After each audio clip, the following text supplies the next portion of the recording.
and welcome to Dashboard on the Road powered by Nissan. I'm Camille Lim.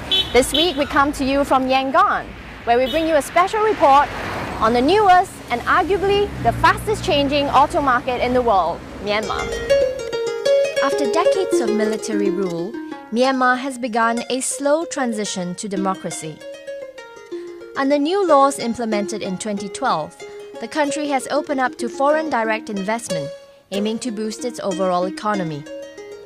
GDP grew some 6.3% in 2012, but Myanmar remains the poorest country in Southeast Asia, with GDP per capita at about $1,300 US a year.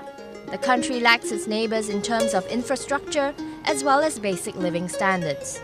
But with a population of 52 million and a favorable geographic location, there lies huge potential for this emerging market. Myanmar has around 40 kilometers of roads for every 1,000 square kilometers, about 10% of Thailand, and only 18 vehicles per 1,000 people. Analysts forecast that the market is likely to grow at a compound annual rate of 7.8% to reach 95,000 units by 2019, driven by economic progress. Here in Yangon, auto demand has never been higher, yet the market for new cars is almost non-existent. Instead, used Japanese imports and almost all right-hand drive dominate. Ian Rowley reports. For a car market that barely allowed imports for decades, the roads of Myanmar have a lot in common with Japan. Japan of the early 2000s. Nearly all Myanmar's 120,000 annual auto sales are used Toyota, Nissan and Honda imports, as well as the occasional 1960s Hino school bus and Chinese Chery QQ taxi. The surge in Japanese imports, explains Nissan's Shigeto Mizuno, is an easing of regulations that until just a few years ago made it almost impossible to buy a car.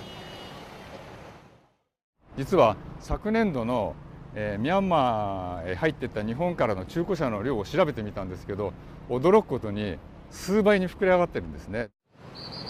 In Yangon, the roads are in reasonable condition but increasingly crowded, as the likes of Ford and Hyundai open new dealerships, expecting new car sales ahead.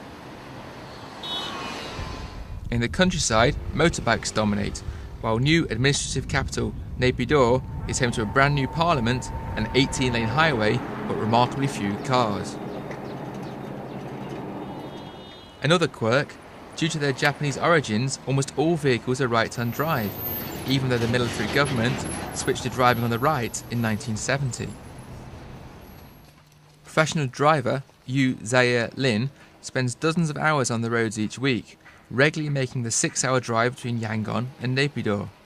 He says Japanese cars' reputation for good fuel economy is a key factor. Before the government don't allow to import the car from the foreign country, there were not so much traffic in Yangon. Now the traffic is very bad, more and more. Yeah, most of the cars are from the Japan country because Japan car is engine the engine power is not too big. Yeah, it is suitable for Myanmar people. Used cars sell for eye-watering amounts in Yangon, with a 15-year-old Toyota Land Cruiser priced at $70,000 at the Win and Spam dealership we visited. A 6-year-old Honda Fit, that's going for over $14,000. But business is brisk, says the dealership's manager, with sales set to surge. Business is usually slower in the rainy season here in Myanmar compared to the colder the summer season. After the rainy season, we sell about 20 to 30 cars a month.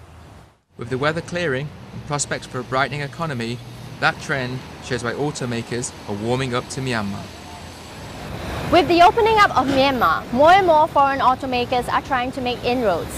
Earlier, we were in the capital city of Naypyidaw, where Nissan made an important announcement. Nissan Motor Company CEO Carlos Ghosn announced plans for local production from 2015 during a recent visit to Myanmar.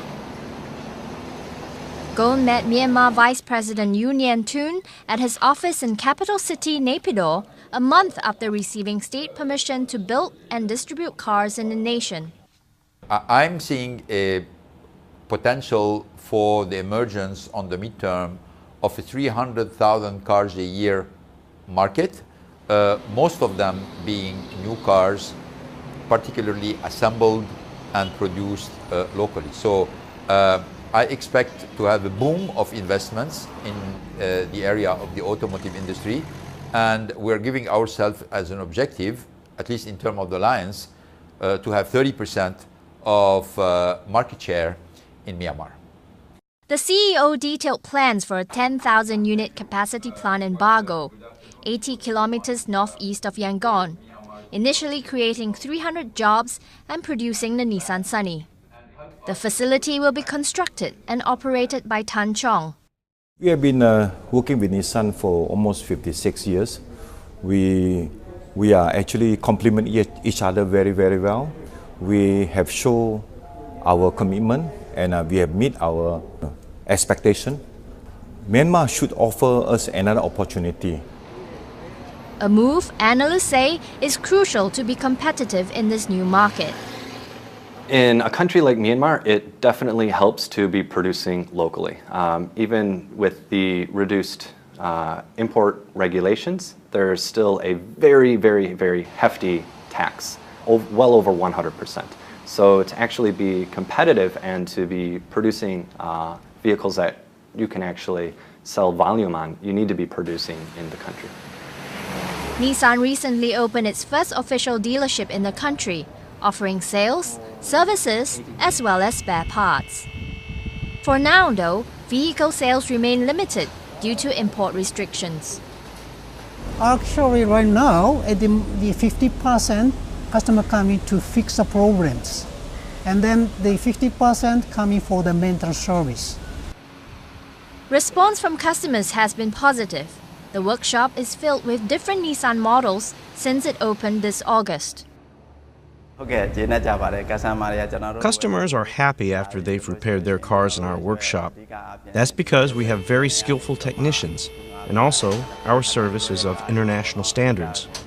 Another reason is because our spare parts are genuine and original, so many customers are bringing their cars to our workshop.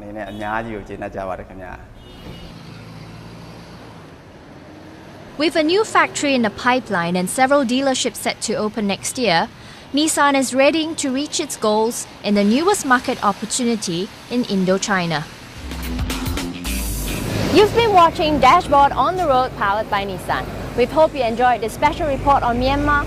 For more, please check out our YouTube channel www.youtube.com/Nissan Newsroom. Thank you for watching and we'll see you next time.